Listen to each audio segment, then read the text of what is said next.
আগামী ৯ ফেব্রুয়ারি যুক্তরাষ্ট্রের সাথে বাংলাদেশের শুল্ক হার নিয়ে বাণিজ্য চুক্তি হবে জানিয়েছেন বাণিজ্য সচিব মাহবুবুর রহমান। তিনি জানান, পণ্য সরবরাহে কোনো ঘাটতি নেই, তাই আগামী রোজায় নিত্যপণ্যের দাম স্বাভাবিক থাকবে। যুক্তরাষ্ট্রের আরোপ করা 20% শুল্ক হার চুক্তির সময়ে কিছুটা কমতে পারে এমন ধারণা তার। অনেকগুলো দেশের সাথে এফটিএ করছি।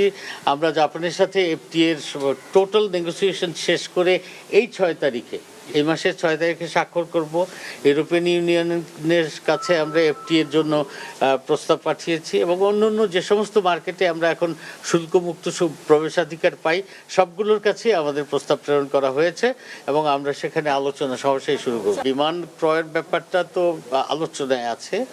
আমাদের বিমানের সক্ষমতা বাড়ানোর জন্য আমেরিকার সাথে এই চুক্তির আগেও তাদের পরিকল্পনা ছিল কোন বছর সরবরাহ করতে পারবে, কি দাম হবে, আমাদের বোয়িংয়ের ভিতরের কনফিগারেশন কী হবে নিয়ে অনেক চুক্তির কি বলে নেগোসিয়েশন বিষয় আছে, সেটা চলছে।